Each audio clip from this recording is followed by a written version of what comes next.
ህሊና ሲታወር ደራሲ በርታክሌ ተርጓሚ ዮሐንስ ገብረጻድቅ በዮብ ኢንተርቴይንመንት ተዘጋጅቶ የቀረበ ክፍል 3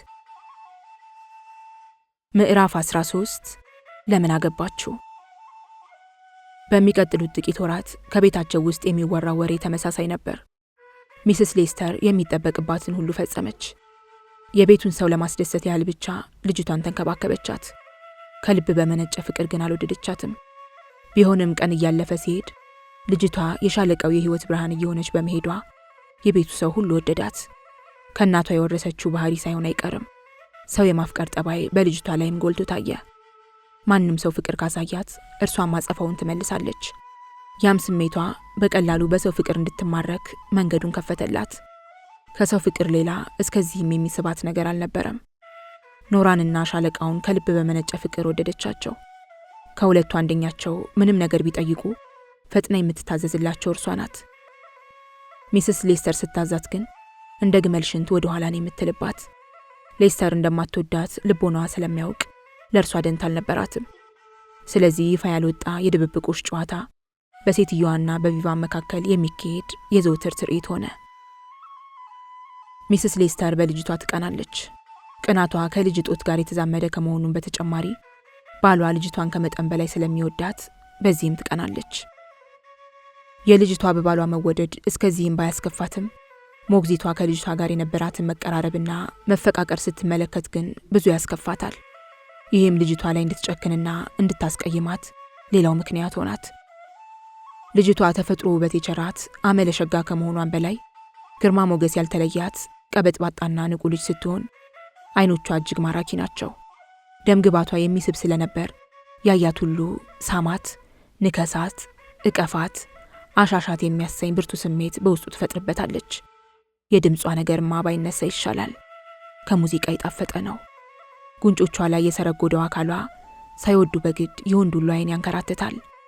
በዚህም የተነሳ አሳዳሪዋ ዘውትር አተኩሮ ሲመለከታት አንድ ቀን ባገሩ የተከበረ ጎበዝ ይንበረከክላታል እያለ ዘውትር ይተነብያል።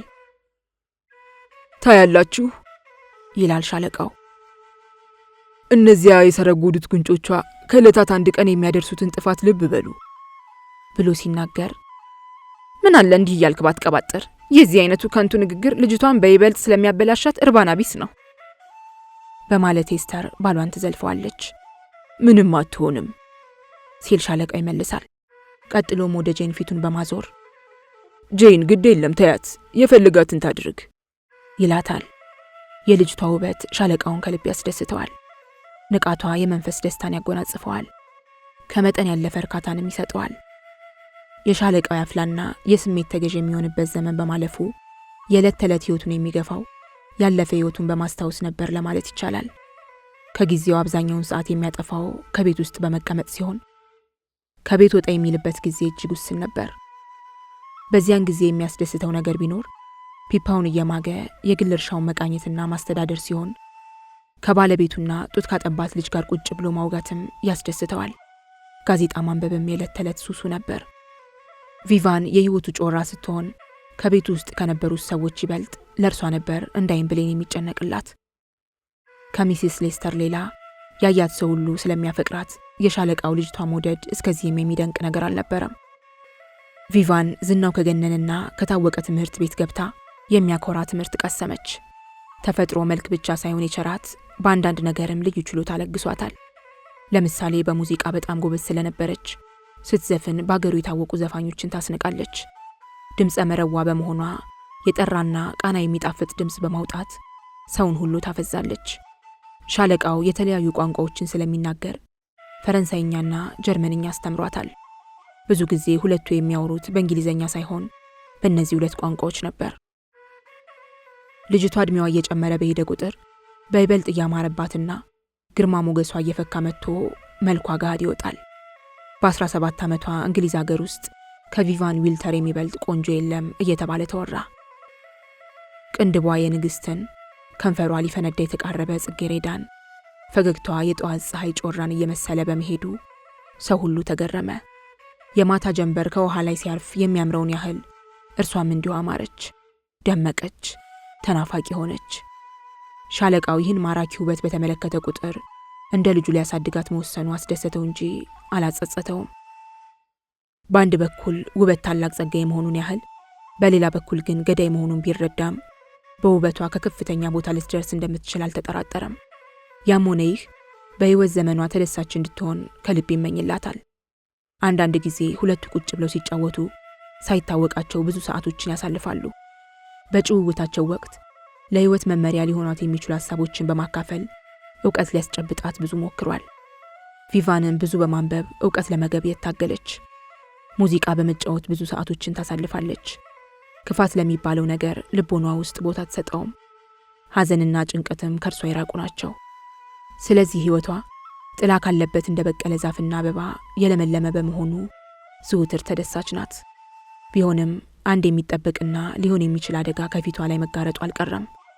አደጋው ከውበትና ከታመቀ ስሜት የሚፈልቅ ሲሆን የእርሷም ስሜት እንደታመቀ ነው የኖረው። ያ የታመቀ ስሜቷ የት ያደርሳት ይሆን የሚል ጥያቄ ቢነሳ መልስ የሌለው ጥያቄ ይሆናል። በእርሷ ዕድሜ ያለች ማንኛውም ቆንጆ ልጃገረድ የሚጠብቃት አደጋ የዚሁ የታመቀ ስሜት ውጤት ሊሆን እንደሚችል ግን ማንም የሚያውቀው ነው። ደግነቱ የዚህ የታመቀ ስሜት ውጤት ሊሆን የሚችለውና ሰዎች ፍቅር ብለው በሚጠሩት የስበት ኃይል አደጋ የሚጠቁት ሁሉም ቆንጆ ልጃገረዶች ስላልሆኑ ቪቫንም ከዚህ አይነቱ አደጋ ልታመልጥ ትችል ይሆናል ብሎ ማለፍም ይቻላል።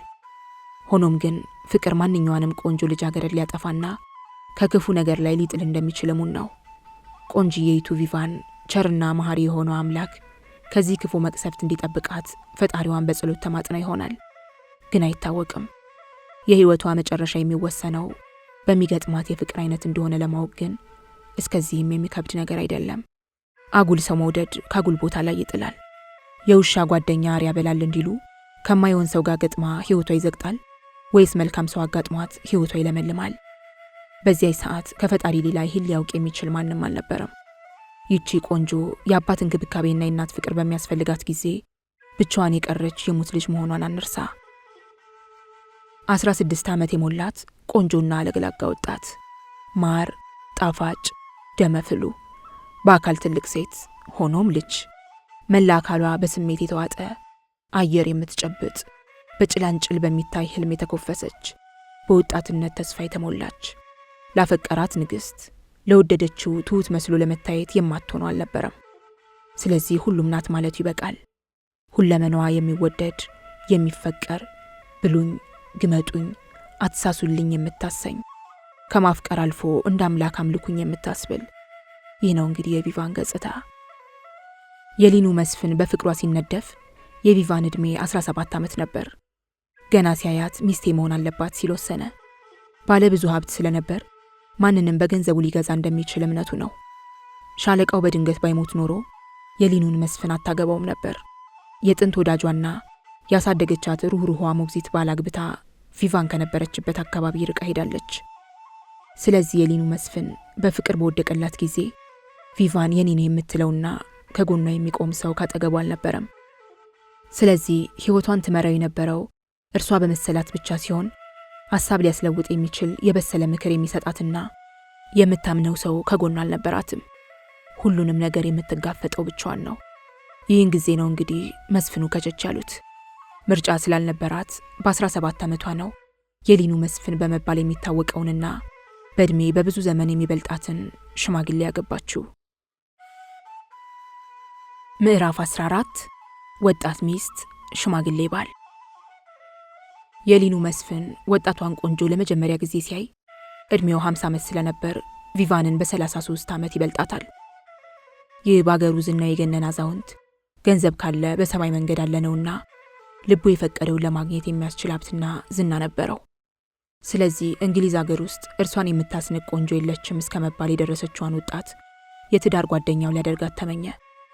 ይህም በሕይወት ዘመኑ ሊፈጽማቸው ካቀዳቸው ምኞቶች አንዱ ሲሆን ምኞቱም ተሳካለት። የሊኑ መስፍን ሻለቃውንና ቪቫንን ለመጀመሪያ ጊዜ የተገናኛቸው ከአንድ ግብዣ ቦታ ሲሆን ያ ግብዣ ለምስኪኖች ገንዘብ ለመሰብሰብ ሲባል እየተደረገ ነበር። መስፍኑ የተትረፈረፈ ሀብት ያላቸው ሰው በመሆናቸው የእሳቸው ችሮታ ከፍተኛ ሊሆን እንደሚችል ማንም አልተጠራጠረም። ማንኛውም በዕድሜ የገፋ ሰው ከራት በኋላ በሚደረግ የዳንስ ጨዋታ ለመሳተፍ እንደማይፈልጉ ሁሉ መስፍኑም ከራት በኋላ ወደ ቤታቸው ለመሄድ አቅደው ነበር። ሆኖም የራት ሰዓት አልፎና መስፍኑ በጣም ተሰላችተው ሳለ ሻለቃው ባለቤቱንና ቪቫንን አስከትሎ መስፍኑ ከነበሩበት ክፍል ይገባል። ሻለቃውና ቤተሰቦቹ ሰዓት አሳልፈው ነበር የመጡት። እነ ሻለቃ ሰውየው ከነበሩበት ክፍል ሲገቡ ከዚያ የነበረው ሰው ሁሉ አይን ቪቫ ላይ አረፈ። የመስፍኑም አይን አንዱ ነበር። ቪቫንን እንደገና ለማስተዋወቅ ያህል ከሚገባው በላይ ሸንቃጣ ስትሆን ጉራጌዎች ቅቤ ሲያነጥሩ እንደሚጠቀሙበት ማማሲያ ከወገቧ ቀጠን፣ ከዳሌዋ ሰፋ፣ ከቁመቷ ዘለግ ያለች መልል ወጣት ናት። የጽጌረዳ አበባ ምስል ከለበሰችው ነጭ ቀሚስ ላይ ጣል ጣል በመደረጉ ከውበቷ ሌላ ያም ጌጥ ሳይወዱ በግድ እዩኝ እዩኝ የሚያሳይ ነበር። ቪቫን ከክፍሉ ውስጥ እንደገባች ከወጣት እስከ ሽማግሌ የሁሉም አይን ተንከራተተ። የሁሉም ልብ ተመኛት። የሁሉም ምኞት ከእሷ ጋር አድሬ ሲነጋ በሞት ሆነ። የመስፍኑን ያህል ያደነቃትና የተመኛት ሰው ግን ከዚያ ክፍል ውስጥ አልነበረም። እስከ ዛሬ ይችን ልጅ የሚስተካከል ቆንጆ ሴት አላየሁም፣ ይች ልጅ ሚስቴ ትሆናለች ሲሉ ለራሳቸው ቃል ገቡ። ገጣሚዎች በስንኛቸው የሚያወድሷት፣ አዝማሪዎች በድምጻቸው የሚያንጎራጉሩላት፣ ሰዓሊዎች በሐሳብ የሚነድፏት ቆንጆ ሴት ማለት ይች ልጅ ናት ሲሉ የሌኑ መስፍን በሐሳብ አዠቁ። ልባቸው ከአካላቸው ተመንጭቆ ወጥቶ ከቪቫን መዳፍ ስር ወደቀ። ጠቅላላ ውበቷም ተጠቃሎ የተለየ ቅርጽ አወጣና ካንጎላቸው ውስጥ ቤት ሰርቶ ቁጭ አለ። ስለዚህ ሳይወዱ በግድ ከዚያ የነበረ ሰው ሁሉ እስኪታዘባቸው ድረስ አፈጠጡባት። መስፍን ሲባል የትም ቦታ መስፍን ቢሆንም ትንሽ ከተማ ውስጥ ግን እንደ ንጉሥ የሚታይበት ጊዜ አለ። የሊኑ መስፍን ጉዳይም እንዲሁ ነው። ስለዚህ እንደ ንጉሥ የሚታዩት የሊኑ መስፍን በልጅቷ ውበት መማረካቸውን ከዚህ የነበረ ሰው በተገነዘበ ጊዜ ቪቫን ከመቅጽበት የክፍሉ ንግሥት ሆነች። የ17 ዓመቷ ወጣት ስለ ሕይወት ምንነት ብዙም ስለማታውቅ ያ በአገሩ የታወቁ ሀብታም በእርሷ ውበት እንደዚያ መክነፍነፋቸውን ስታይ ምን እንደምትሰራ ሳታውቅ አጸፋውን መለሰችላቸው። በዕለቱ ባይን ከማመንዘር ውጪ ሌላ የሆነ ነገር የለም። በሚቀጥለው ቀን መስፍኑ ልጅቷ ከምትኖርበት ሰፈር ሄደው ከተዋወቋት በኋላ ያባብሏት ጀመር። ምንም እንኳን በእድሜ የገፉ ሰው ቢሆኑም ቁመናቸው ያማረ ስለነበር ለጊዜውም ቢሆን የሚመኙት አይነት ወንድ ሆነው ነው ያገኘቻቸው። ምን ነው ሼባው ብሎ የሚያስበረግግና የሚያሸሽ አይነት ወንድ ሆነው ስላላገኘቻቸው ፊት አልነሳቻቸውም። እርሳቸውም በዚህ በጣም ተደሰቱ። ሻለቃው ባለቤቱና ቪቫን ከቤታቸው መጥተው ራት እንዲጋበዙላቸው በጠየቋቸው ጊዜ ልጅቷ ከደስታዋ ብዛት ሲቃ ያዛት። እንደ ማንኛውም ሴት ውበቷ ሲደነቅ በመስማቷና ወደፊት ሊገጥማት የሚችለውን የተንደላቀቀ ሕይወት በዓይነ ሕሊናዋ በታያት ጊዜ ስሜቷ ተዘበራርቆ በደስታ ሰከረች። ከናካቴው በመጨረሻ የትዳር ጓደኛቸው እንድትሆን ጠየቋት። ጨካኝ ጥያቄ ቢሆንም መካሪም ሆነ አማራጭ ስላልነበራት ጥያቄያቸውን ተቀበለችው። እጅግ በጣም የሚያሳዝነው ግን ስለ ሕይወት፣ ስለ ፍቅርና ስለ ኑሮ ውጣ ውረድ ምንም አለማወቋ ነው። ስለ ምንም ነገር አለማወቅ እንዴት መጥፎ ነው? ብታውቅ ኖሮ አትሳሳትም ነበር። የዕድሜ መቀራረብና በትምህርት ደረጃ ብዙ አለመራራቅ ተቻችሎ ለመኖርና ለትዳር በደስታ መዝለቅ እጅግ አስፈላጊ ነገሮች እንደሆኑ ብዙ ሐሳብ አልነበራትም። ሰውየው ሀብት ቢትረፈረፋቸውና ዝናቸው የገነነ ቢሆንም ሻለቃው በድንገት ባይሞት ኖሮ እድሜያቸውን በማየት ብቻ ቪቫንን አሳልፎ አይሰጣቸውም፣ እርሷም አታገባቸውም ነበር። ስለ ሻለቃው አሟሟት፣ ስለ ሚስቱና ስለ ጡት ልጁ ሐዘን ዘርዝሮ ለማስረዳት መሞከሩ በታሪኩ ሂደት አንጻር ጥቅም ስለማይሰጥ ዝም ብሎ ማለፉ ይሻላል። ሆኖም መስፍኑ በአጋጣሚ የተጠቀሙ መሆኑን፣ እንድታገባቸው ልጅቷን ደጋግሞ መጠየቃቸውን፣ እርሷም እሺ ማለቷን፣ እንዲሁም ሚስስ ሌስተር የምትወደው ባሏን በማጣቷ ብቻዋን መቅረቷን በተገነዘበች ጊዜ በልጅቷ ላይ የነበራት ቅናት ማገርሸቱን መጥቀሱ ለታሪኩ መሟላት አስተዋጽኦ አለው። ቪቫን ለቀረበላት ጥያቄ እጇን እንድትሰጥና እሺ እንድትል ሌስተር ገፋፋቻት። አዛውንቱን ብታገባ ቆንጆዋ ልዕልት ተብላ እንደምትጠራ ደጋግማ በነገረቻት ጊዜ ቪቫን ጓጓች። ሴትዮዋ የምትላት ነገር ሁሉ ትክክል ስለመሰላት ሐሳቧን አልጠላችውም። በሴትዮዋም አቀራረብ ተታለለች። ለነገሩማ በወጣት ዘመኑ ፍቅርን በተመለከተ ማን የማይታለል። ስለዚህ መጥፊያዋ ወደ ሆነው የሕይወት አዘቅት ሰተት ብላ ገባች። ወደፊት ሊገጥማት ይችል የነበረውን እውነተኛ ፍቅር እንዳታይ የሰውየው ሀብትና ዝና ጋረደባት። ሚስስ ሌስተር ደግሞ የማሰላሰያ ጊዜ አልሰጠቻትም። እንደ እውነቱ ከሆነ ቤተ ክርስቲያን ውስጥ ከቤተ መቅደሱ ፊት ለፊት ከሊኑ መስፍን ጋር እስከ ቆመች ድረስ ምን እንደምትሰራ አይታወቃትም።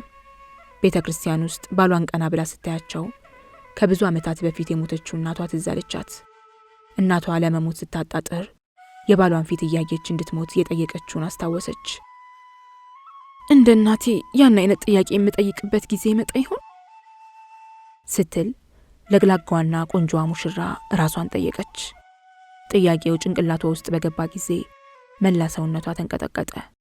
ልቧን በኃይል መታ። ያገኘችው መልስ ግን የለም፣ አይመጣም የሚል ሆነ። ወደ ኋላ ለመመለስ የማይቻልበት ሰዓት ነው። ጊዜው አልፏል። ነገር ግን የቤተ ክርስቲያኑ ስነ ስርዓት ከተፈጸመ በኋላ የተደረገው ድል ያለ ግብዣና ፈንጠዝያው ቀደም ሲል ከጭንቅላቷ ውስጥ ገብቶ የነበረው መጥፎ ሐሳብ አስረሳት። ከጋብቻዋ ቀን በኋላም ቢሆን ነገሮች ሁሉ እንዲሁ እየተረሱ ሄዱ። 18 ዓመት ሲሞላትማ ውበቷ በይበልጥ ፈካ። በዚያ ዕድሜዋ በአገሩ የታወቀች ቆንጆና ዝናዋ የገነነ ልዕልት ስለሆነች ባሏ በጣም ተኩራሩባት። በዚህም የተነሳ የጠየቀችውን ሁሉ ከመፈጸም ወደ ኋላ አላሉም። እምቢ አይሆንም የሚሉበት ጊዜ አልነበረም። ጌጣጌጦቿና ልብሶቿ ብልጫ ያላቸው ነበሩ። የመንሸራሸሪያ ሰረገላዎቿም ሆኑ መኪናዎቿ የአንደኛነት ደረጃ የያዙ ናቸው። ዘወትር ውድ የተባለ ቀሚስ የምትለብሰው እርሷ ብቻ ነበረች። ለግብዣ ሰው የጠራች እንደሆነ ድግሷ ታይቶና ተሰምቶ የማይታወቅ አይነት ሲሆን ሰው ሁሉ የሚያወራው ስለ እርሷ ሆነ። ሁሉም በየፊናው ስለ ሊንዋ እመቤት ውበት፣ ቁንጅና፣ ሙያ፣ ግርማ ሞገስ፣ ለዚያ ያለው ድምፅና የማንጎራጎር ችሎታ እያነሳና ሌላም ነገር እየጨማመረ ያወራል፣ ይተቻል፣ እርሷንም ይመኛል። በዚሁ ሰበብ የእርሷ ልብም ከአንድ ሊረጋና ሊረካ አልቻለም። ሰው ሁሉ ግብዣ እያዘጋጀ ቤቱን እንድታይለት ጋበዛት። እርሷን ብዙ ተጋባዦችን እየጠራች ግብዣ ማዘጋጀቱን ቀጠለችበት። መስፍኑ ግን በግብዣው ብዙም አልተደሰቱም ነበር። ሆኖም ስሜታቸውን ዋጥ እያደረጉ ተቃውሞ አያሰሙም። እንዲያውም ከናካቴው አንዳንድ ጊዜ ቤታቸው ሲደገስ የፈለግሽውን ሰው መጋበዝ ትችያለሽ ይሏታል። አንዳንዴም አንቺ ወደ ግብዣው ቦታ ብቻሽን ሂጂ፣ እኔ እዚሁ ከቤት ሆናለሁ እያሉ ከቤት ስለሚቀሩ የምትሄድበትንና የምትጋብዘውን ሰው እርሷው ራሷ ነበረች የምትመርጠው። ይሄ ደግሞ ለባልና ሚስት ሕይወት ጤነኛ አካሄድ አይደለም። ለማንኛውም ተቅበጥባጩና ተስፋ የቆረጠው ልቧ በሰው ጋጋታና ማባሪያ በሌለው ግርግር ውስጥ ደስታ ቢፈልግም ሊያገኘው አልቻለም።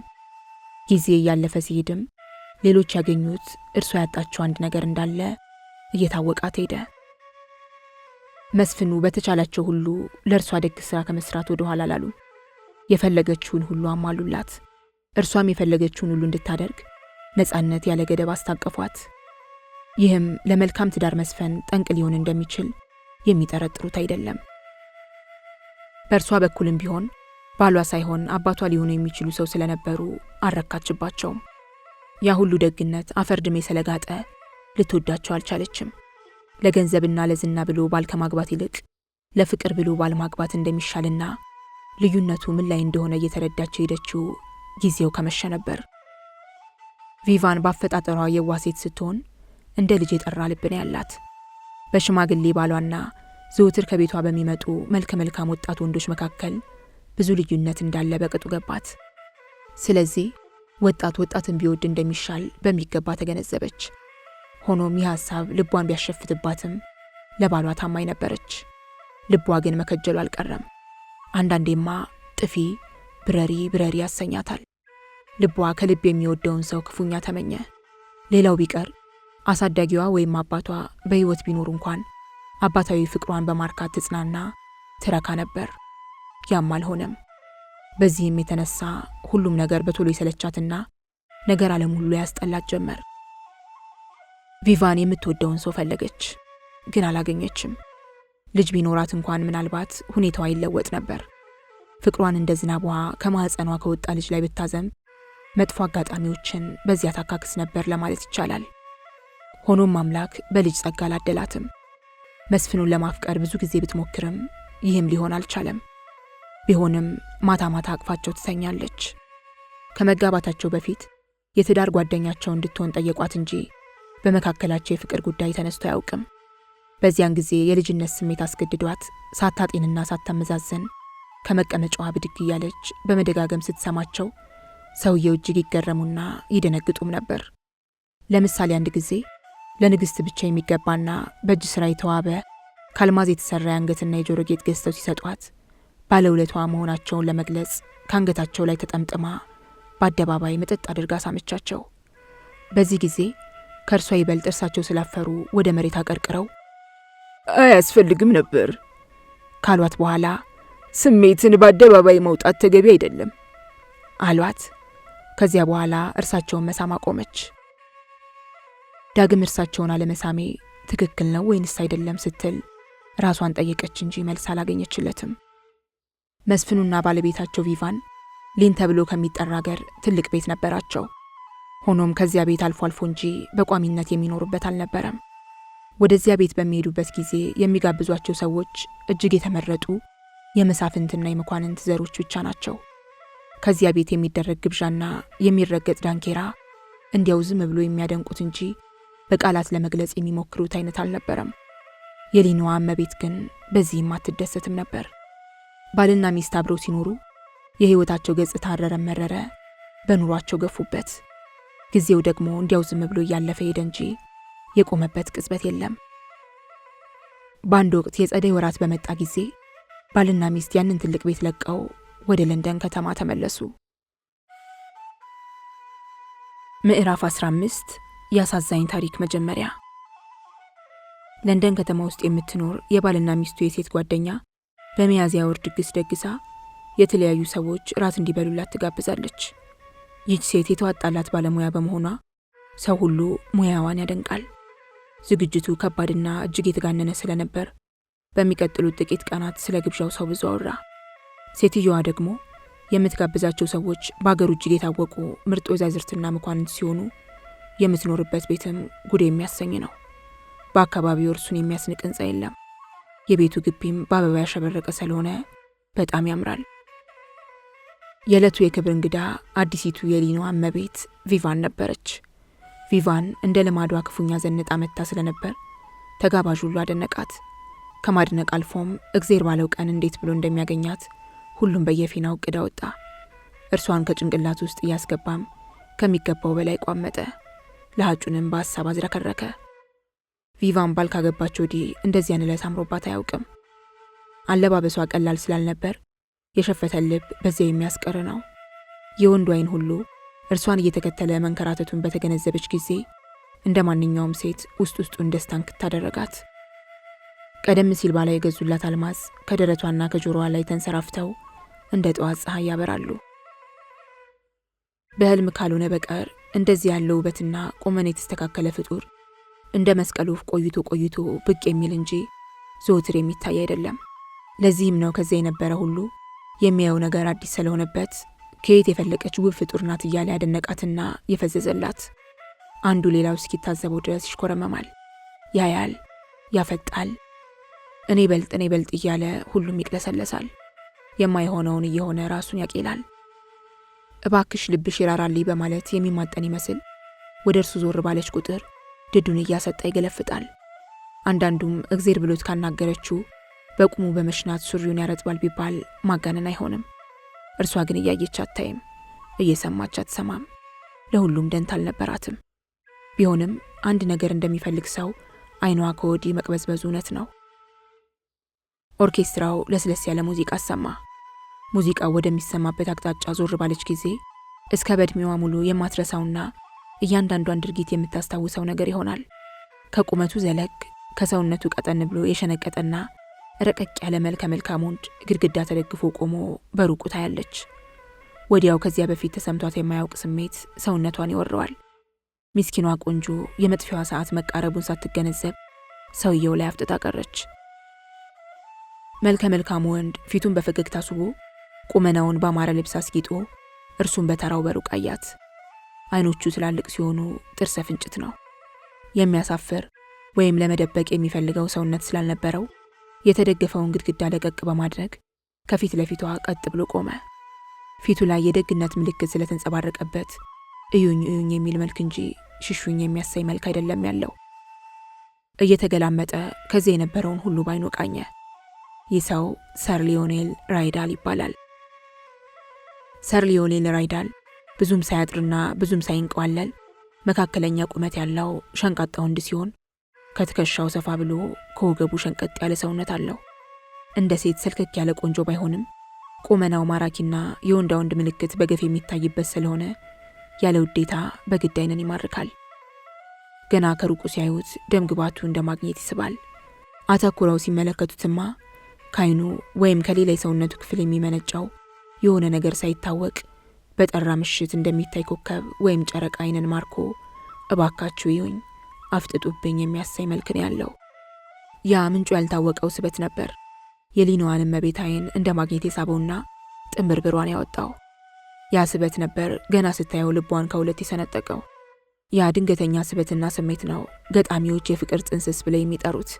ከዚያ በፊት ፍቅር የሚሉት ነገር ያላከነፈው ንጹህ ልቧ እንደዚያ በመፍነክነኩ ቪቫን እጅግ ግራ ተጋባች። ምን ጉድ ነው ስትል ራሷን ጠየቀች።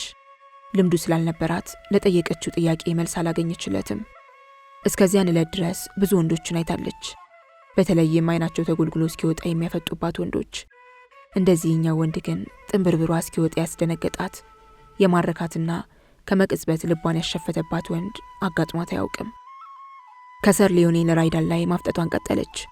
በአካባቢዋ ከነበሩት ወንዶች መካከል አንዱ አብረው እንዲደንሱ ጠየቃት። ሆኖም የእርሱን ጥያቄ ረስታ እርሷ ሌላ ጥያቄ ጠየቀችው። ሰውየው ኮሎኔል ኸንት ይባላል። ኮሎኔል ኸንት ከዚያ ጥግ ከመጋረጃው አጠገብ የቆመውን ሰው ታውቀዋለህ? ብላ ስትጠይቀው አዎ አውቀዋለሁ፣ ሰር ሊዮኔል ራይዳል ይባላል ብሎ መለሰላት ኮሎኔል ኸንት። ምክንያቱ ሳይታወቃት የሰውየው ስም እንደ ሙዚቃ ጣፈጣት። ያ ስም ነበር ልቧንና ነፍሷን ግራ በሚያጋባ መልኩ መላ ሰውነቷን የሚወር ስሜት የፈጠረባት። ሰር ሊዮኔል ራይዳል አልከኝ? ለመሆኑ የት ነው የሚኖረው? ብላ ስትጠይቀው ደንወልድ ከሚባል ስፍራ የሚኖር ይመስለኛል ሲል በቸልታ መለሰላት። ደንወልድ? እሱ ደግሞ የት ነው የሚገኘው? በትክክል እንኳን አላውቀውም፣ ግን ኬንት ክፍለ ግዛት ውስጥ የሚገኝ መንደር ይመስለኛል። ታዲያ ሰውየው ከዚህ ምን ይሰራል? ብላ ስትጠይቀው ጥያቄው አስገርሞት ቀና ብሎ ተመለከታት። ያገሩ ወንድ ሁሉ የሚንበረከክላትና የዘመኑ ውባ ንግስት እያለ የሚጠራት ቆንጆ እስከዚህም ዝናው ባልገነንና ከገጠር አካባቢ በመጣ ግለሰብ መማረኳ እጅግ አስገረማት።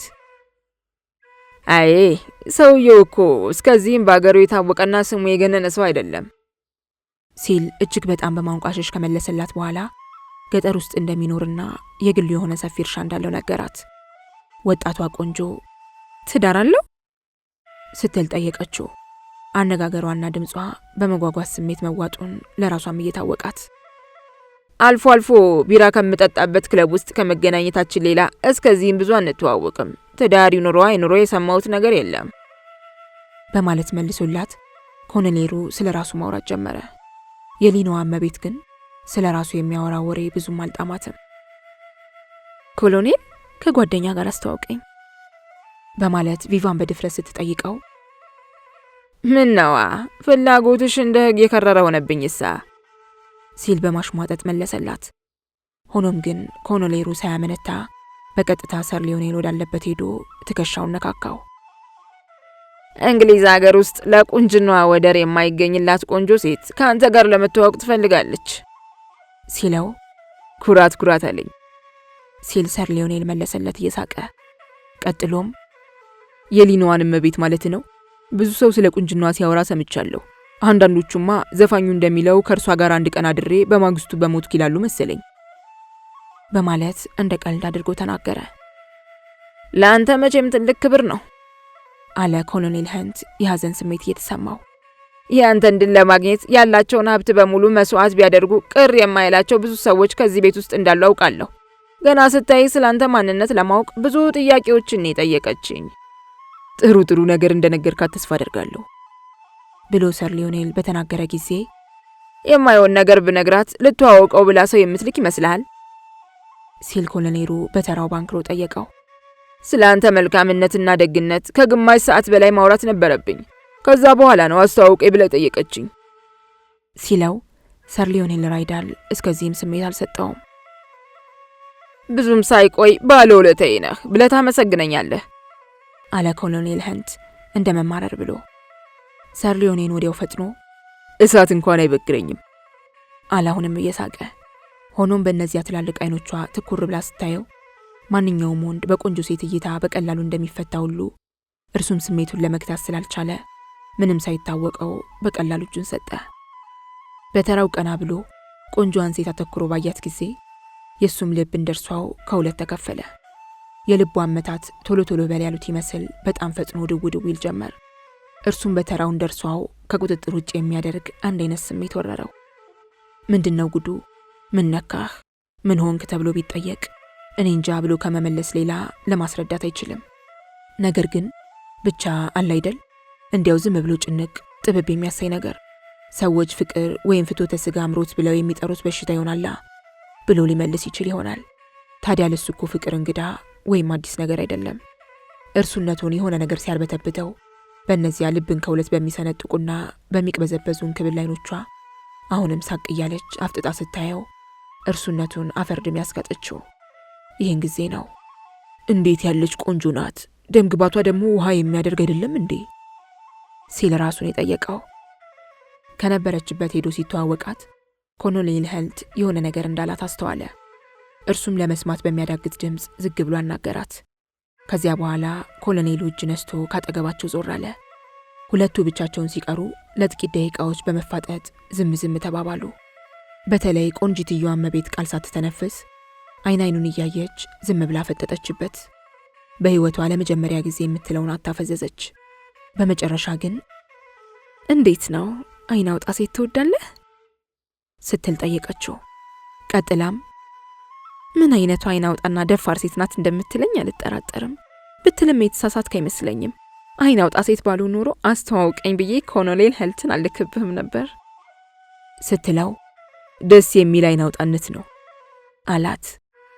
ሆነም ቀረም አይን አውጣ ሴት ትወዳለህ ስትል በድጋሚ በጠየቀችው ጊዜ የዚህ አይነቷን አይን አውጣ ሴት ካሁን ቀደም አጋጥማኝ እንደሆነ ማሰላሰል ይኖርብኛል። ብቻ እኔም ራሴ አይን አውጣ ስለሆን አይን አውጣ ሴት እወዳለሁ ብዬ መመለሱ ራስ ወዳል ያሰኘኝ ነው። ብቻ ለማንኛውም ይህን ያመጣሽውን ሐሳብ እንርሳውና አሁን የምንሰማውን ሙዚቃ እጅግ አድርጌ የምወደው አይነት ሙዚቃ ስለሆነ አብረን እንደንስ ብዬ ብጠይቅሽ ግብዣኝ ትቀበያለሽ? አሳዛኙ ታሪክ የተጀመረው በዚህ አይነት ነበር። ምዕራፍ 16 እጣ ክፍላቸው ይሆን? ከግማሽ ሰዓት በኋላ አሁንም እንደተጣበቁ ናቸው። አሁን ግን ከነበሩበት ክፍል ወጥተው ከፏፏቴው አጠገብ ነው የቆሙት። ፏፏቴው ውሃ ወደ ሰማይ ስለሚረጭ ከፏፏቴው የሚረጨው ውሃ ገላቸውን አራሰው፣ ግን አልተሰማቸውም። የነበሩበት አካባቢ በአበባ ያጌጠ ስለነበር መዓዛ ያውዳል። አቋቋማቸውና የግቢው ማማር እንደ ሙዚቃና እንደ ውበት ስሜት የሚነካ አይነት ስለነበር የማሰብ ችሎታቸውን ጋረደባቸው። ለዚህም ነበር እንደዚያ ከክፍሉ ሲጠፉና ተቃቅፈው ሲወጡ ሰው ምን ይለናል ብለው ለማሰብ ያልቻሉት። ቀደም ሲል ከነበርክበት ግድግዳ አጠገብ ለምን ያህል ጊዜ ነው ቆመህ የነበረው ብላ ስትጠይቀው ብዙ አልቆየሁም ሲል መለሰላት። በአጋጣሚና በጣፈንታ ታምናለህ ብላ ስትጠይቀው አንዳንዴ አላት። ለረጅም ጊዜ ፈልገ የነበረውን ነገር አሁን አገኘሁት በሚል አመለካከት እርሱን ትኩር ብላ ማየቱን ቀጠለችበት። እይታዋ ኃይለኛ ስለነበር ልቡን ሰለበው። ወደ ግብዣው ቦታ ስመጣ አለች፣ ያለ ውዴታዬ ሰራተኛዬ አሁን ያጌጥኩባቸውን ጌጣጌጦች እንዳደርግ ለመነችኝ። እኔ ለማድረግ የፈለግኩት ሌላ ጌጥ ነበር። የአንገት ጌጤ ላጠልቀው ስል ከእጄ ተፈትልኮ ስለወደቀ ከላዩ ላይ የነበሩትና ከከበሩ ድንጋይ የተሰሩ ፈርጦች ተሰበሩ። በዚህ ጊዜ ሰራተኛዬ በአጉል እምነት የተጠመደች በመሆኗ ማረተችብኝ። ውይ ብላ ከጮች በኋላ እሜቴ ይሄ የመጥፎ አጋጣሚ ምልክት ስለሆነ ከግብዣው ቦታ ባይሄዱ ይሻላል ስትል መከረችኝ። እኔ ታዲያ ሳኩባት እንጂ ምክሯን አልተቀበልኳትም። እኔ የምፈልገው ከፈቀድኩበት ቦታ መሄድና ልቤ የፈቀደው ማድረግ ነው። ምን ይመጣ ብለሽ ነው ብያ ፌስኩባት። ስለዚህ በአልማዝ ያሸበረቀው ሌላውን ጌጥ አምጥታ እንድታደርግልኝ ያዘዝኳት። አሁንም ጌጡን ጠበቅ አድርጋ ስታስተካክልልኝ ከላዩ ላይ አንድ ነገር ተሸረፈ። በዚህ ጊዜ እኔ ከትበይ ሳኩ እንጂ አልተናደድኩም። ሰራተኛ አሁንም ድምጿን ከፍ አድርጋ አረ ተው አይሆንም፣ እኔ ዛሬ አላማረኝም እመቤቴ የመጥፎ አጋጣሚ ምልክት ስለሆነ ከግብዣ ቦታ ባይሄዱ ይሻላል ስትል ነገሯን አጥብቃ ለመነችኝ። እኔ ግን አሁንም አልሰማኋትም። ከክፍሌ ወጥቼ ደረጃውን ስወርድ ከባለቤቴ ጋር ተገናኘን። እርሱ ብቅ ሲል እኔ ቦግ ያለ መብራት ከነበረበት ደርሼ ስለነበር የመብራቱ ጨረር ካጠለቅኩት አልማዝ ላይ በማረፉ በጣም ተንጸባረቀ። ባለቤቴ ያንን አንጸባራቂ መብራት ሲያዩ ሳቃሉ። እንደ ፀሐይን የምታበሪው አምሮብሻል፣ ገላሽ ላይ የበራው ብርሃን መልካም እድል ይዞልሽ ይምጣ ሲሉ ተናገሩ። እና አሁን ከሁለቱ ትንቢት የማንኛቸው የተፈጸመ ይመስልሃል? የባለቤትሽ እንደሆነ ተስፋ አደርጋለሁ አላት። ክፉ ነገር ይደርሳል ብዬ ለማሰብ አልፈልግም። ማለቴ ሰራተኛሽ እንዳለችው። እኔ እንኳን በጣፍንታ አምናለሁ አለች የኒናዋ እመቤት። ከዚህ ግብዣ ቦታ አንድ ነገር እንደሚሆን በልቤ አምኜ ነበር ስትለው፣ ታዲያ አሁን የሆነ ወይም የደረሰ ነገር አለ እንዴ ሲል ጠየቃት። አዎ ደርሷል አለችው አይኗን እየሰበረች። አሁን ሆኗል፣ ካንተ ጋር ተገናኝቻለሁ ባለችው ጊዜ ምሽቱ ላንቺ እጅግ የተለየ ምሽት እንደሆነ አድርገሽ ነው የምትናገሪው አላት። ላንተስ ብላ ጠይቃው በለመደችው የማንኛውንም ወንድ ልብ በሚያሸፍት አይን አየችው። እይታዋ ልቧ እንደተማረከለት በጉልህ አሳየው። ምን ብሎ እንደሚመልስላት ግራ ተጋባ። ጥቂት ቆይቶ ግን ለኔም የተለየ ምሽት እንደሆነ አምናለሁ አላት እየተደናበረ። ለምን እንደዚህ አጥብቃ እንደጠየቀችው ለማወቅ ፈልጎ ሊጠይቅ ያሰበውን ከምላሱ ጫፍ አድርሶ መለሰው። ሰር ሊዮኔል በመሰረቱ ክፉ ሰው አይደለም። መቼስ የማንኛውም ሰው ውለታ መረሳት ስለሌለበት ይህ ሰው ከንቱና በዋል ፈሰስ ወንድ ነው ብሎ ለመደምደም አይቻልም። ሰውየው ለሚስቱ ታማኝና የፈለገችውን ሁሉ የሚያደርግላት እውነተኛ ባል ሲሆን የሊናዋ እመቤት ይሆነኛል በሚል በሀሳብ ቅርጽ ያስቀመጠችው ሰው እኔ ሆናለሁ ብሎ ያላለመው ነበር። ደግሞም እንደዚህ ያለው ቅጽበታዊ ነገር ያለማስጠንቀቂያ ሊደርስ ይችላል ብሎ ጨርሶ ያላሰበው ነው። በዚያች ሰዓት ይህ ይደርሳል ብሎ ቢጠረጥር ኖሮ እጆቿን ስሞ ወዲያው በተለያት፣ ግን አላደረገውም። በተቃራኒው ሱሪ ያጠለቀ ወንድ ሁሉ ሊያልፋት የማይችል ቆንጆ ሴት ሆናን ያገኛት። አፍዛ ደንግዜ የተጠናወታት አይነት ሴት ስለነበረችም አፈዘዘችው እንጂ ከእርሷ እንዲርቅ እድል አልሰጠችውም። ቢሆንም ግን ለጊዜው ልደሰትባት ብሎ ቀረባት እንጂ ህቅ ያዝ ለቀቅ የሚያደርግ አይነት ፍቅር ታስይዘኛለች ብሎ አልጠረጠረም። ከመልኳ ባለፈም የተቀባችው ሽቶ ተጠጉኝ ቅረቡኝ የሚያሰኝ ስበት ኃይል ነበረው። በዕለቱ ለስለስ ያለ ሙዚቃ ሲንቆረቆር፣ እርስ በርስ ተጣብቀው ሲደንሱ፣ ደብዘዝ ያለው መብራት የፈዘዘ ብርሃን ሲረጭና ሽቶዋ ልብን ሰንጥቆ ገብቶ መዓዛው ሲያወድ እንኳን የቆመን የተኛንም ስሜት ይቀሰቅሳል፣ ያስጎመጃል። በዚያች ቅጽበት ነበር የፍቅር ረሃብ ያቃጠላቸው ልቧና ነፍሷ ከእርሷ ተፈትልከው ወጥተው ሰር ሊዮኔልን ያነቁት። ተፈትልኮ የወጣው ፍቅሯ የመጀመሪያዋ በመሆኑም ከባድ ጉልበትና ኃይል ነበረው። ኃይለኛም ስለነበር የሰር ሊዮኔልን ልብ በቀላሉ ሰልቦ በዓለም ላይ የነበረውን እውነታ ሁሉ አስረሳው። ከናካቴውም ከቪቫን ውበት ሌላ የሚያየው ነገር ከህሊናው ተሰወረ። ወደር ባልነበረው ውበቷ ሰክሮ ስለጠነበዘም የሚያደርገውን ሁሉ በውላ ያውቀውም ነበር ለማለት ይቻላል። የስሜት ጉም ልቧን ስለጋረደው እርሷን በበኩሏ ሌላ ነገር የማየት አቅሟ ተሰልቦ ስለነበር እርሷም እንዲሁ ሁለመናዋ ታውሮ ጥንብርብሯ ወጥቶ ነበር። ሙዚቃው እንደገና ጀመረ። ለመደነስ ይችሉ እንደሆነ በተራው ጠየቃት። ወደ መደነሻው መድረክ ተያይዘው ሄዱ። በጨለማ ብርሃን ልብ ከሸፈተለት ተቃራኒ ጾታ ጋር ለስለስ ያለ ሙዚቃ እየሰሙ መደነስ ምን አይነት ስሜት እንደሚፈጥር የደረሰበት እንጂ ሌላ ሰው ሊያውቀው አይችልም። መልከ መልካም ወንድ ወገቧን ጥርቅም አድርጎ ይዞ ቁልቁል እያየ ልቧ እስኪጠፋ ሲያስደንሳት ውስጧ በደስታ የውጭ አካሏ በፈገግታ ተሞላ። ምንድነው የምትሰሪው ብሎ የገሰጻት መልአክም ሆነ አይዞሽ በርቺ እያለ የሚያበረታታት ሰይጣን ከዚህ አልነበሩም። እባክሽ ቢቀርብሽ ይሻላል ብሎ የመከረ ዘመድ ወይም ወዳጅ ብቅ አላለም። ስለዚህ የደስታ ቅጽበቱ ያለማባሪያ ቀጠለ። ነገር ግን ወደ መጨረሻ ድካም እየተሰማቸው ሲሄድ ያ ወለል ብሎ ገሃድ የወጣው ደስታቸው ቀስ እያለ ሐዘንና መርዶ ይዞ መጣ። ከዳንሱ መድረክ ተለይታ ወደ ውጭ እስከወጣችና ከዋክብትን እስካየች ድረስ በስሜት ተውጣ ስለነበር ምንም ነገር አልታያትም። ከግብዣው ቦታ በራፍ መኪና ቆሞ በተመለከተች ጊዜ ነበር ሕይወቷን ወደ ኋላ ተመልሳ ያየችውና እውነታው ምን እንደሆነ የታወሳት። ለካስ የሰው ሚስት ናት። ሰር ሊዮኔል እጇን ይዞ ከመኪናዋ ውስጥ እስከገባች ድረስ ደግፎ ያዛት። ደህና ደሪ አላት በእርጋታ። ደህና ደሪ የሊኗ እመቤት። እመቤት ቤሪ በነገው ቀን ለምታደርገው ግብዣ ተጠርተሃል ወይስ አልተጋበዝክም? ከጠራችስ ትመጣለህ? ስትል በጉጉት ጠየቀችው።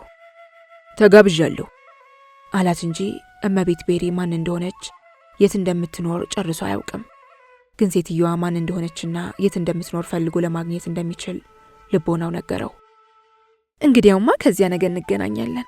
ግብዣው የሚከናወነው ከተዋበ መናፈሻ ስፍራ ውስጥ ስለሆነ ጥሩ አጋጣሚ ይሆናል። እኔ ደግሞ ቤት ውስጥ ከሚደረግ ግብዣ ከመናፈሻ ውስጥ የሚደረግ መስተንግዶ በይበልጥ ያስደስተኛል፣ ያዝናናኛል፣ ይጥመኛል፣ ያረካኛል። እመቤት ቤሪ ደግሞ እጅግ በጣም ተግባቢ ሴት ስለሆነች ሳታስደስተን አትቀርም። ደህና ደር። እርሷ ስትሰናበተው ከተጠበቀው በላይ እጇን ይዞ ቆየና ያንን ውብና ማራኪ ፊት አፍጥጦ አየው። እነዚያ ትላልቅና እንደ ኩል ውሃ የጠሩ አይኖቿ ከወዲያ ወዲህ እየተንከባለሉ የነገሩት አስደናቂ ታሪክ ቢኖርም ታሪኩ ምን እንደነበር አልታወቀም። ታዲያ ያ ታሪክ ምን ይሆን ተብሎ ቢጠየቅ እግዜር ይወቅ ከማለት ሌላ መልሱን መንገር አይቻልም። ሰር ሊዮኔል ወደ ግብዣው ቦታ ሳይመለስ በቀጥታ ወደ አፓርታማው ሄደ። የሄደው ግን ልቡ በኃይል እየመታ ሲሆን ሰውነቱ ውስጥ የሚገኝ እያንዳንዱ የደም ስርም በደስታ የፈካና የደነደነ መሰለው። ስለዚህ የተጠናወተውን መንፈስና ሲቃ ከሰውነቱ ውስጥ ለማስወጣት የሚችል መስሎት ጭንቅላቱን በኃይል ነቀነቀው። ነገር ግን የሆነ አፍዛ ደንግዛ አስታቅፈው ስለሄደች ሊያስወጣው አልቻለም። ከጠራ ሰማይ ላይ የሚብለጨለጩና የሚንጸባረቁ ከዋክብትን ቀና ብሎ ባየ ጊዜ እነዚያ የተዋቡ አይኖቿን አስታወሱት። አይ ውበት፣ አይ አፈጣጠር፣ እንከን የማይወጣለት ገላ፣ የአማልክት ከንፈር ወይስ ሰው? ታዲያ ይቺ ሁሉን አሟልቶ የሰጣት ሴት ምን እንደዚህ አፍነከነካት? ምን ነው ተቅበጠበጠች? ሰር ሊዮኔል ጭንቅላት ውስጥ የሚላወስ ሐሳብ ነበር። የት እንደሚኖር ስትጠይቀው መኖሪያው አፓርታማ ውስጥ እንደሆነ ነገራት። በዚህም ወንደላጤ እንደሆነች ገመተች። አፓርታማ ውስጥ መኖር አይደብርም ብላ ስትጠይቀውም እንደማይደብርና ቁጥራቸው በዛ ያለ ወንዶች እንደሚደሰቱበት ሲነግራት እየተመላለሰ እንዲጠይቃትና ከቤቷም እንዲመጣ ጋበዘችው። ከቤቷ መጥቶ እንዲጠይቃት የጋበዘችው ቪላ ቤት ውስጥ መኖር ምን ያህል እንደሚጥም ለማሳየት ነበር። በቋሚነት የምትኖረው ግን ደንወልድ ከተባለ ስፍራ ነው አይደል? ብላ ጠየቀችው። አብረው ቁጭ ብለው እያወጉ ሳለ ቀጥላም እንዴት ያለ ደስ የሚል ስም ነው ስትል አሞካሸችው። ሰር ሊዮኔል ድንወልድ ከሚገኘው ቤት ውስጥ ቆንጆ ሚስትና ውብ የሆኑ ልጆች እንዳሉት መንገር እንደነበረበት አልመጣለትም። ቪቫንም ማጣፊያው እስካጠራት ድረስ ይህንን አላወቀችም። የደንወልዱ ሰር ሊዮኔል ራይዳል አለች ስሙን በድጋሚ በመጥራት። እስከ ዛሬ ከሰማኋቸው ስሞች ሁሉ ካንተ ስም ይበልጥ የጣፈጠኝ ስም የለም ስትል በድጋሚ አሞካሸችው። ከዚያም ከቪቫን ጋር ከተለያዩ በኋላ ሰር ሊዮኔል ከአፓርታማው ገብቶ በዕለቱ ያጋጠመውን ሁሉ ብቻውን ሆኖ ለማሰላሰል ቸኮለ። ቢሆንም ከአፓርታማው እንደደረሰ በዕለቱ ያጋጠመውን እያሰላሰለ ለሚስቱ የሚልካውን ረጅም ደብዳቤ ጻፈ። ደብዳቤውን ጽፎ እንደጨረሰ የመንፈስ ደስታ እየተሰማው ተኛ። ሌሊቱንም በጥሩ እንቅልፍ አሳለፈ። የሊኗ እመቤት ግን ወደ ቤቷ ሄዳ ሌሊቱን በሙሉ ያሳለፈችው በእንቅልፍ ሳይሆን በቅዠት ነበር። የቅዠቷ ይዘት የሚጣፍጥ ቢሆንም በውስጡ ግን የኃጢአት መገለጫ ነበር የሚያሰኝ ቅጥ ያጣ ሚስጥር ነበረበት። ባሏን አቅፋ ተኝታ የቃዠችውና በሀሳብ እያየች ያደረችው የሌላ ወንድ ገላ ነበር። ወንድ አቅፎ ሌላ ወንድ ማለም። ሴቶች በቀላሉ ራሳቸውን የማታለል ኃይል አላቸው። ቢሆንም አንዲት ሴት የሰው ሚስት ሆና ሳለ በሌላ ወንድ ለመደሰትና ራሷን አሳልፋ ለመስጠት መዘጋጀት ወይም ስለ ሌላ ወንድ ማሰብና መጨነቅ ማለት እንቆቅልሽ እንጂ የጤና አይደለም። ሰር ሊዮኔልን በህልሟ አየችው። ድምፁንም ሰማች። ማርማር የሚል ህልም ነበር ለእርሷ። ከእንቅልፏ ስትነቃ በመኝታ ሰዓቷም ስላልተለያት እጅግ ደስ አላት። ያ ቀን እንድወድምበት የመጣ መጥፎ አጋጣሚ ነው ወይንስ እንድደሰትበት ፈጣሪ አስተካክሎ የቀየሰው መልካም አጋጣሚ ነው ስትል ደግማና ደጋግማ ራሷን ጠየቀች። መልሱን ለማግኘት ግን ከአቅሟ በላይ ሆነባት። ምዕራፍ 17 ከተንዠረገገ የጽጌረዳ አበባ መሃል። የሊኑ መስፍን ከቆንጆዋና ከወጣቷ ሚስታቸው ጋር ቁርስ ለመብላት ገበታ በቀረቡ ጊዜ ወትሮ አይተውት የማያውቁትን አንጸባራቂ ገጽታ ከባለቤታቸው ፊት ለያዩ። ፊቷ እንደ ማታ ጀንበር ፈክቷል። የአይኗ ብሌን ተጎልጉሎ ወጥቷል። ፊቷ ከውስጥ በመነጨ ፈገግታ ተውቧል። ባሏ ምክንያቱ ባይገባቸውም ውበቷ በይበልጥ እንዲጎላ ያደረገው አንድ ነገር ለመኖሩ አልተጠራጠሩም። ቁርስ የቀረበው ከመናፈሻ ስፍራ ስለነበር ከግራ ከቀኝ የጽጌረዳ አበባዎች ተንዠርገዋል። ግን እርሷ እንደ ወትሯ ቀና ደፋ ዞር ዞር እያለች አበባዎችን አላየችም። እርሷ በሀሳብ ታዩ የነበረው ባለፈው ምሽት ያየችውና የተመለከተችው ማራኪ ፊት፣ ያማረና የሸነቀጠ ሰውነት ነበር። ቪቫን አሉ ባሏ። ደስ ያለሽ ትመስያለሽ። ለመሆኑ በሀሳብ የምታየው ነገር አለ እንዴ? ብለው ሲጠይቋት አዎ አለች በድፍረት። ትናንትና ሄጄበት ከነበረው ግብዣ ቦታ የነበረው ጨዋታ እጅግ ስላስደሰተኝ ያንን ነበር የማሰላስለው አለቻቸው። የዳንስ ጨዋታ እንዴት እንደማትጠግቢና እንደማይሰለችሽ ይገርመኛል። እኔን ግን ይህን ያህልም አያነሳሳኝም ብለው ስሜታቸውን ሲገልጹላት በእኔ ዕድሜ በነበሩበት ጊዜ እንኳን ሳያስደስተውት የቀረ አይመስለኝም ስትል መለሰችላቸው። መስፍኑ ዕድሜያቸው መግፋቱን የሚያስታውሳቸው ነገር ሲሰሙ ይናደዱ ስለነበር ፊታቸው ከመቅጽበት ተለዋወጠ። ለምንድን ነው የትላንትናው ምሽት በጣም ያስደሰተሽ? በማለት ቅናት እያንገበገባቸው ሲጠይቋት ጨዋታ የሚያውቁ ብዙ ሰዎች ስለነበሩ ነው አለቻቸው። መስፍኑ ቀጥለው እነርሱ እነማን ናቸው? ብለው ሲጠይቋት ቅናቱ እንዳንገበገባቸው ሌላ ምስክር ሳያስፈልግ ፊታቸው መሰከረ። ከግብዣው ቦታ እነማን እንደነበሩ ለማወቅ ስማቸውን ጋዜጣ ላይ ያዩታል። ከመጡት ሰዎች መካከል ከግማሽ በላይ የሚሆኑት እኔ የማላውቃቸው ናቸው። የማውቃቸውን ስም ልጥራ ብልም ከፊሉን እንኳን ለማስታወስ አልችልም። ለመሆኑ ዛሬም ከመቤት ቤሪ ግብዣ ሄዱ? ብላ ስትጠይቃቸው አይመስለኝም፣ ግብዣው ከመናፈሻ ውስጥ ስለሆነ ሊሰለቸኝ ይችላል አሏት። አንቺም አትሄጂም የሚሏት ስለመሰላት በድንጋጤ ቀና ብላ አየቻቸው። ምን ነው ደስ ያላሉት ይመስላሉ። ከመቼ ወዲህ ነው ከግብዣ ቦታ አልሄድም ማለት መከፋት የሆነው? ከፈለግሽ አንቺ እንደ ትናንቱ ብቻሽን መሄድ ትችያለሽ። እኔ ግን ይቅርታ አድርጊልኝና አልሄድም ሲሏት ልቧ ተንፈስ ብሎ ደስታ ውስጧን እንክት አደረጋት። ብቻዋን ልትሄድ ነጻነት በገፍ ያቺ ቀን የምታልፍ አልመሰላትም። ደቂቃው ሰዓት፣ ሰዓቱ ቀን፣ ቀኑ ዓመት ሆኑባት። በአምልኮትና በሟርት የምታምነው አልባሿ እመቤቷ በዕለቱ ምን እንደገጠማት አላወቀችም። አንድ ነገር እንደሆነ ግን ጠርጥራለች። በጣም ቆንጆ ሆኜ ለመታየት ስለምፈልግ ጥሩ አድርገሽ እንድታሰማምሪ ስትላት እመቤቴ ከዚህ የተለየ ምን ነገር አለ? እርሶን የሚሉትን ብቻ ይስሙ ስትል መለሰችላት። ሰማያዊ ቀለም ያለው የሐር ቀሚስና ከልብሱ ጋር የሚሄድ ባርኔጣ መረጠችላት። የሊኗ ልዕልት ተኳኩላ ስትጨርስ ስዕል እንጂ ስጋ የለበሰች ሴት አትመስልም ነበር። ፊቷ በደስታ ፈክቶ እንደ ጠዋት ፀሐይ አበራ፣ እንደ ፈንዲሻም ፈንድቶ ፍልቅልቅ አለ። መስፍኑን ለመሰናበት እርሳቸው ወደ ነበሩበት ክፍል ሄደች። ጎንበስ ብላ በአክብሮት እጅ ነሳቻቸው እንጂ ጉንጫቸውን ለመሳም አልተጠጋቻቸውም። ሰውየው እንደዚህ አምሮባት ሲያዩ ውስጣቸው ቅናት ቢያንገበግበውም የእርሳቸው በመሆኗ ደስ አላቸው። በጣም አምሮብሻል ካሉ በኋላ አብሬሽ ቤት ግን ደስ ይለኝ ነበር ሲሏት እጥዋ ዱብ አለ። አብረዋት ከሄዱ ያ በሀሳብ ያየችው ደስታ ሁሉ አፈር ድሜ ልግጥ ነው።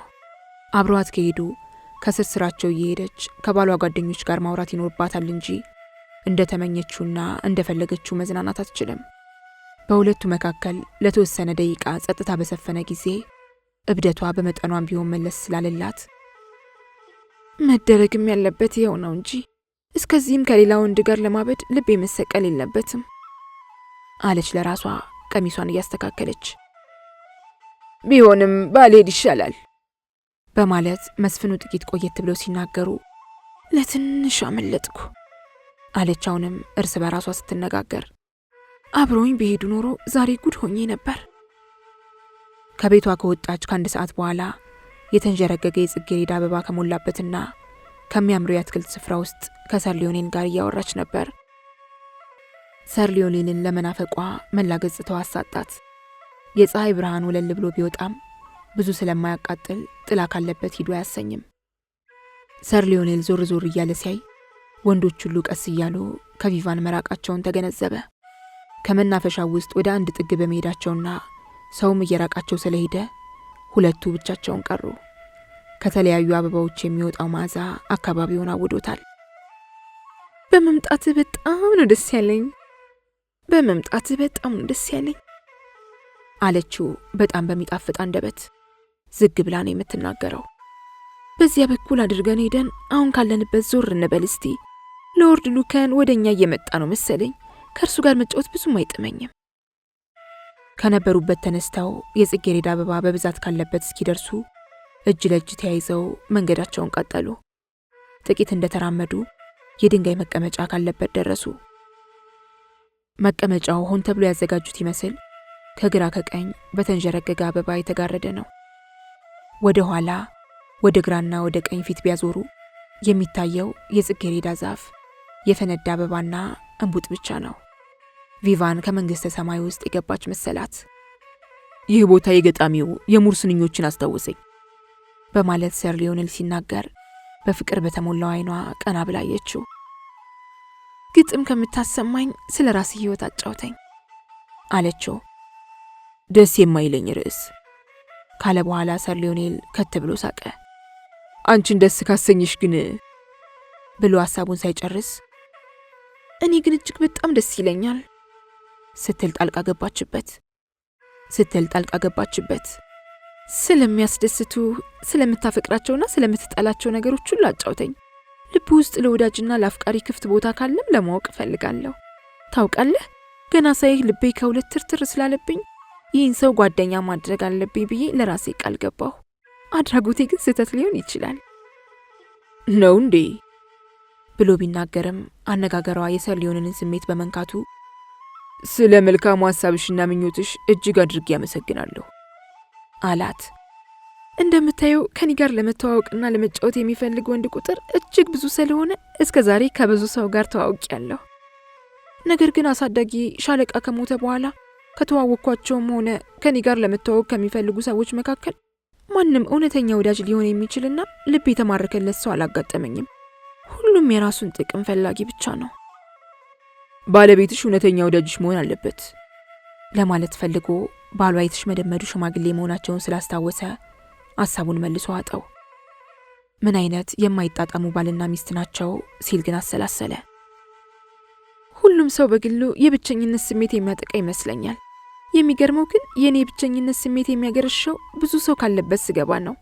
የልቤን ዘግዝኬ የማጫውተው ሰው ቢያጋጥመኝ እያልኩ ዘወትር እመኝ ነበር። የኔ ትልቁ ችግር ብቸኝነት ነው ስትለው ያላቻ ጋብቻ ውጤት ነው ብሎ በማሰላሰል ሰር ሊዮኔል ለሴትዮዋ እጅግ በጣም አዘነላት። ሐዘኑን ባይን ከማሳየት ሌላ ምንም ስላልተናገረ እርሷ ንግግሯን ቀጠለች። ስለ መልካም ጓደኛሞች ባነበብኩ ቁጥር እኔም መልካም ጓደኛ ያስፈልገኛል እያልኩ እመኝ ነበር። እናንተን ገና ሳይህ ያ የምፈልገው ጓደኛ መሰልከኝ። በውስጤ አንድ አይነት ስሜትም ተሰማኝ። ያ ስሜት መላ ሰውነቴን ወረረው። የሆነ ድምፅ ልቤን ሰንጥቆ ገብቶ ይህን ሰው ነው የፈለግሽው ብሎ የጠየቀኝ መሰለኝ። የምለውን ሁሉ ስትሰማ እንግዳ ነገር ሊሆንብህ ይችላል። እንግዳነቱ እንኳን ላንተ ለኔም ጭምር ነው። አይገርምም? እንዲያው ዝም ብሎ ነው እንጂ ምን ይባላል። የተለየ ስበት ያላቸውና እርስ በርስ የሚሳሳቡ ፍጥሮች እንዳሉ ይታመናል። ያ ደግሞ ድንገት የሚጋጠም እንጂ ፈልገው የሚያገኙት አይደለም ሲላት፣ ስለዚህ አንተንም በድንገት ነው ያገኘሁህ ብላ ስትጠይቀው ቀና ብሎ ባድናቆት ተመለከታት። ሴትዮዋን የተዋወቃት ገና ትናንትና ቢሆንም እጅግ አድርጋ እንደወደደችው ገባው። ከትናንት በስቲያ የማያውቁት ፍጡር ዛሬ እስከዚህ ሊያሳብድ ይችላል ብላ ስትጠይቀውም መሆኑ ነዋ ሲል መለሰላት።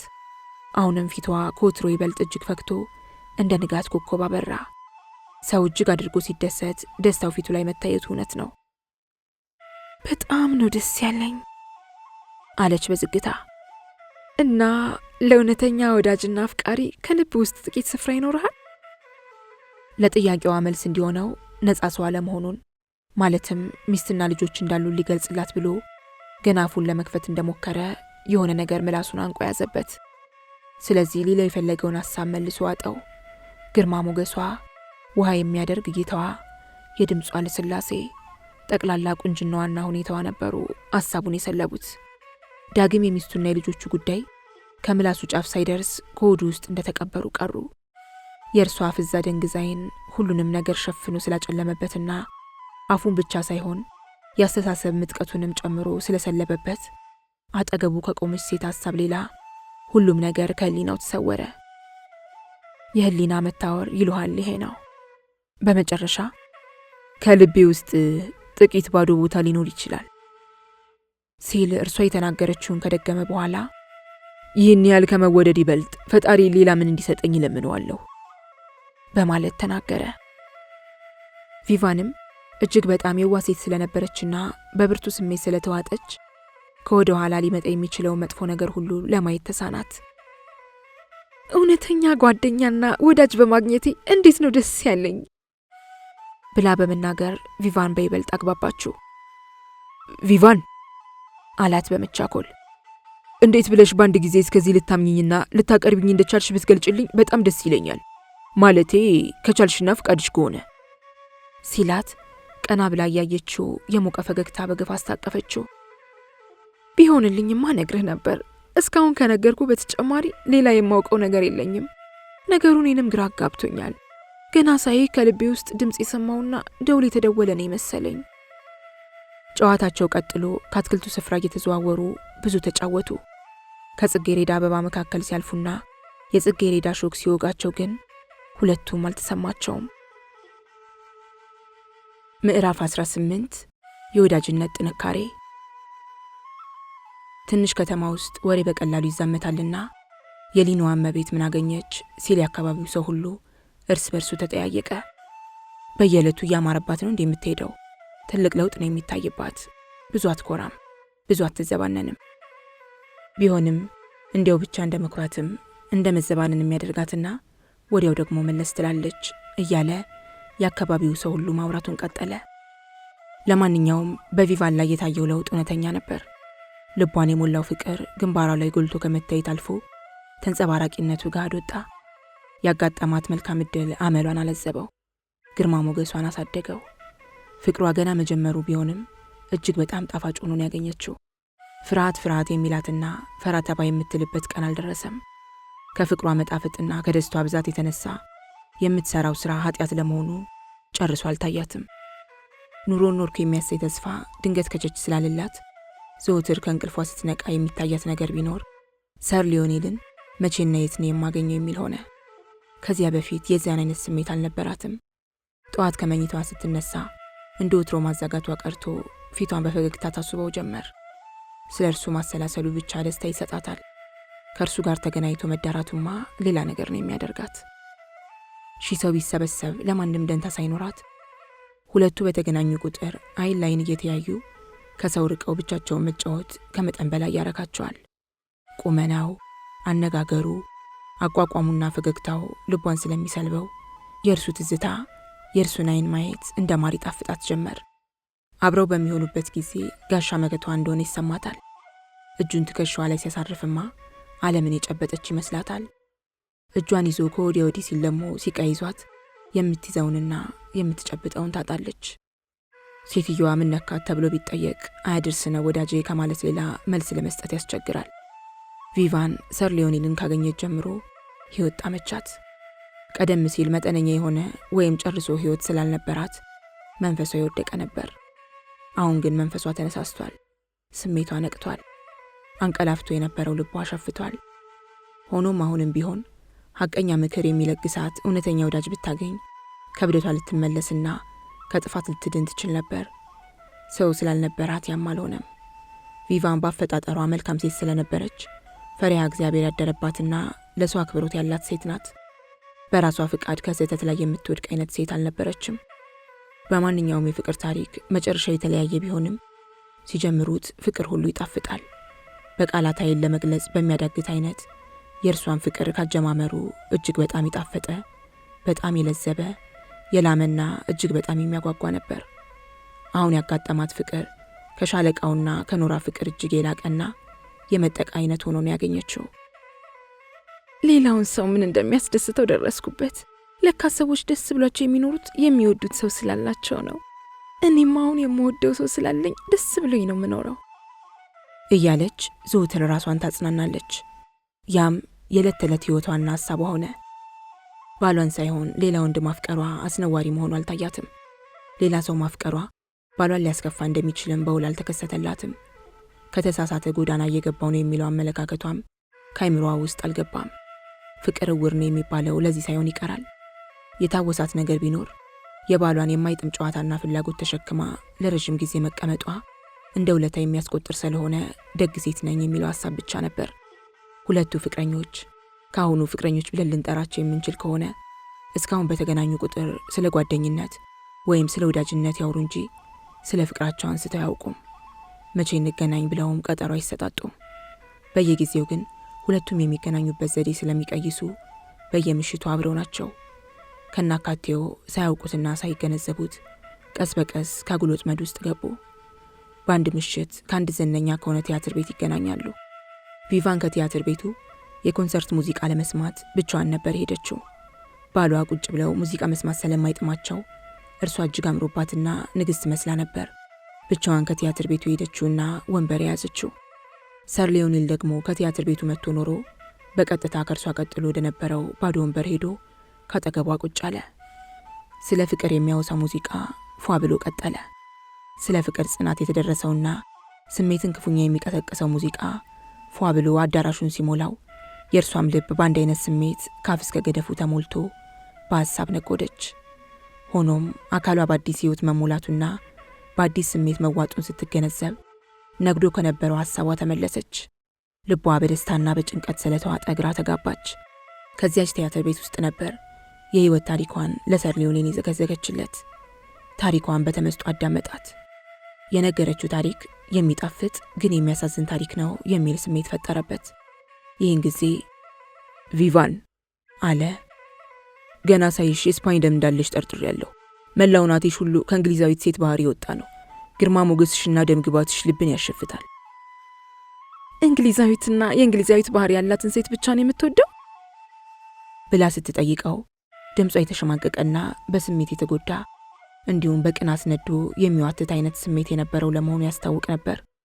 እርሱም ከመሬት ተነስቶ ኩራት ቢለውም ስሜቱ እንደተነካ ገጽታው ላይ ስለታየ ይህን ለመለየት ከባድ አልነበረም። የለም ለእንግሊዛዊት ሴት እስከዚህም ስለሆንኩ ብዙም አላፍቅራቸውም ሲል በችኮላ መለሰላት።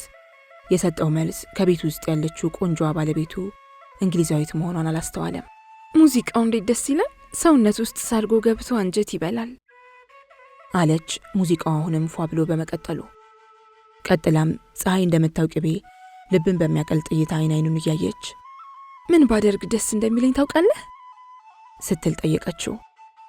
ሆኖም መልሱን ከእርሱ ሳትጠብቅ ልቤ ከቦታው የተሰወረ እስኪመስለኝ ብዘፍንና ብደንስ ስትል ለጠየቀችው ጥያቄ ራሷ መልስ ሰጠች።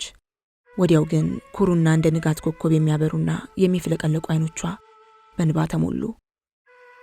ሙዚቃ በጣም ትወጃለሽ መሰለኝ ሲላት በጣም እጅግ በጣም ነው የምወደው። ሙዚቃ ሰምቼ ስለማልጠግብ ሁሌ ሙዚቃ ብሰማ ደስ ይለኛል ብላ በጉጉት ስትናገር የሚለውን ስላጣ ጭንቅ አለው።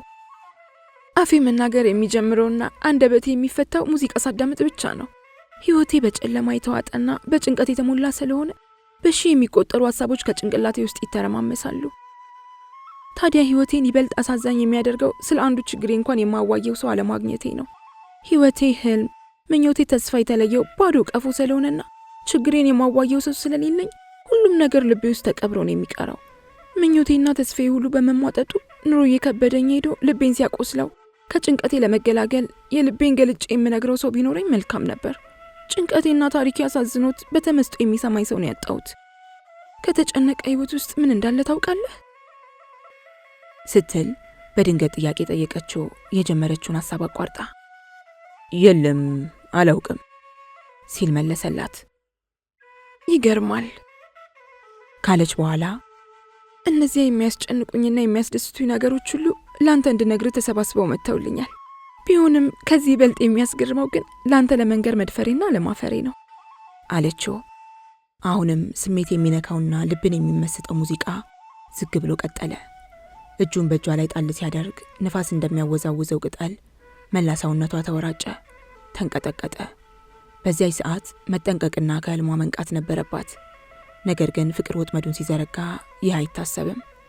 የፍቅር መጨረሻው ምንም ይሁን ምን ጅማሮ እንደሚጣፍጥ ቀደም ሲል ተነግሯል። ከነበሩበት ክፍል ከመውጣታቸው በፊት ለጥቂት ደቂቃዎች ጥግ ይዘው ቆሙ። ይችን ምሽት እስከ ህይወቴ ፍጻሜ ያስታውሳታለሁ አለችው እንደቆሙ። አሁን የሰማነው ሙዚቃ ትክክለኛ ትርጉም የገባኝ ገና ዛሬ ነው። ሙዚቃውን ደጋግሜ የሰማሁት ቢሆንም ዛሬ ስሰማው ግን ለመጀመሪያ ጊዜ የሰማሁት ነው የመሰለኝ። መኪናዋ እስከቆመበት ሲሸኛትና በጠፍ ጨረቃ ቀና ብላ ስታየው ሲበዛ ቆንጆ ለመሆኗ በድጋሚ ያረጋገጠ። እውነትም ያን ዕለት እጅግ በጣም አምሮባት ነበር። የሚቻል ቢሆንና አብራኝ ብትመጣ ምንኛ ደስ ባለኝ ስትለው ከፈለግሽ መምጣት እችላለሁ አላት። እንዲያውም አብረን ሄደን መንገድ ላይ ብትጥይኝ ጥሩ ነው ብሎ ሐሳቡን ሲያካፍላት በጣም ደስ ይለኛል ከማለት በስተቀር ሌላ ምርጫ አልነበራትም። ለሹፌሩ የሆነ ነገር ከነገሩት በኋላ ከመኪናዋ ውስጥ ገብተው መንገዳቸውን ቀጠሉ። እጅ ለእጅ ተያይዘው ከኋላ ቁጭ አሉ። እጅግ በጣም ተጠግቶና ከጎኗ ሻጥ ብሎ ነው ቁጭ አለው። በዚያች ቅጽበት የቤት የሚስትና የልጆች ትዝታ ከህሊናው ውስጥ ጨርሶ ጠፍቷል። መላ ህሊናው በዚህችኛዋ ቆንጆ ሴት ነበር የተያዘው። አሁንም እጁን ከእጇ ላይ አሳረፈ። በመጠኑ ነዘራት እንጂ ቲያትር ቤት ውስጥ እንደሆነው አላንቀጠቀጣትም። የእጁን 5 ጣቶች ትኩር ብላ አየቻቸው። ደፋሮቹ ጣቶቹ ቀጠን ብለው የሚያምሩ ረጃጅሞች ሲሆኑ ታታሪና ጠንካራ ለመሆናቸው አያጠራጥሩም። ሳታስብና ሳታመዛዝን በስሜት በመዋጥና የስሜት ባሪያ በመሆን ጎንበስ ብላ እጁን አጥብቃ ይዛ ምጥጥ አድርጋ ሳመችው። እኔ ይህን ታሪክ የምተርከው ጸሐፊ ሴትዮዋን ባውቃትና በወዳትም እንዲሁም ኩሩና ክብር የሚገባት ሴት መሆኗን ብረዳም ለቅጽበታዊ ድርጊቷ ስጽፍ ትንሽ እየቀፈፈኝ ነው። በፍቅር የጣላት ሰው እጅ ስለሆነ ሳመችው፣ እንዲያውም ጨመጨመችው ማለት ይቻላል። ድርጊቱ በአፈጣጠራቸው ቀዝቀዝ ያሉ እንግሊዛውያን የሚነቅፉት ቢሆንም ገንፍሎ የወጣው ስሜቷ የስፓኝ ተወላጆች ባህሪ ነው። የሰራችውን ገላ ስትገነዘብ የፈረንጅ ገላ ነውና ፊቷ ቀላ። ፍርሃትም አላት። የምትለውን አታ ስትደናበር የሀፍረት ስሜት ተሰማት። ሳርሊዮኔን ግን ከማንኛውም ኩሩ እንዲበልጥ የመኩራራት ስሜት ተሰማው። እርሱም በተራው እጇን ምጥጥ አድርጎ ስሞ የወዳጅነታችን ማስተሳሰሪያ ነው ሲል ፍቅሩን ገለጸላት። ደፋርና አይናውጣ ሴት መሆኔን ነግሬህ የለ ስትለውም ድፍረትሽ እንደ መልክሽ ይጣፍጣል፣ ማራኪና ተደናቂም ሴት ነሽ አላት። ከልብህ ነው ብላ ስትጠይቀው ከልቤ ነው ሲል መለሰላት። ቀጥሎም ከዚህ ውጭ ምን ሊሆን ይችላል?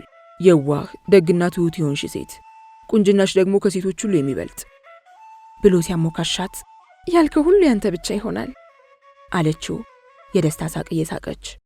ታውቃለህ፣ ሌሎች ሰዎች ጠባይ ከሰው ጋር የማይገጥም ኩራተኛና ቀዝቃዛ ሴት እንደሆንኩ አድርገው ነው የሚቆጥሩኝና የሚያሙኝ። አንተ ብቻ ነህ እንደ የዋህ ትሁት ደግና ቆንጆ ሴት ያየኸኝ። እኔ ደግሞ አንተን ነው የማምነው አለችው። ይህን ጊዜ እመኝኝ ከአንጀቴ ነው፣ አንቺን ለመሸንገል ብዬ የተናገርኩት አይደለም ብሎ የልቡን ሲነግራት ከአሁን ቀደም የዚህን አይነቱን አነጋገር ሰምቼ አላውቅም አለችው። መኖር እንዴት ጥሩ ነው! ምንኛ ደስ ይላል ባክህ። ለካስ የሚወዱትን ሰው ሲያገኙ ብቻ ነው ህይወት በተስፋ የሚሞላው ብላ ተናግራ ምን አይነት ሴት እንደሆነች እያሰላሰለች ሳለ ሳርሊዮኔን ለመሄድ ከፈለገበት ስፍራ በመድረሳቸው መኪናው ቆመ። ቪቫን መሄድ አለብኝ መሰለኝ ሲላት ቃል ሳትናገር እንዲሁ በጥቅሻና ባይን ሸኘችው። ከመሄዱ በፊት ግን ከባለቤትሽ ከሎርድ ሊን ጋር ብታስተዋውቂኝ አልፎ አልፎ ከቤትሽ እየመጣው ጠይቅሽ ነበር ሲላት ሐሳቡ እንዳስደሰታት ፊቷ ላይ ተንጸባረቀ። ወዲያው የዚህ አይነቱ ሐሳብ አልመጣልኝም ነበር፣ ይቻላል አስተዋውቃለሁ ስትል ፍላጎቱን ለማሟላት ቃል ገባችለት። አሁንስ ልሂድ፣ ይበቃናል። ጊዜ ባለፈ ቁጥር መለያየቱ እየከበደኝ ይሄዳል። ደህና ደሪ መቤት ሊን አለና ቀና ብሎ ሲያያት ፊቷ መለዋወጡን ተገነዘበ። ከዚያ በላይ ቢቆይ የሚሆነው ነገር አደገኛ ሊሆን እንደሚችል አይኖቿ ስለነገሩት ተመንጭቆ ከመኪና ወጣ።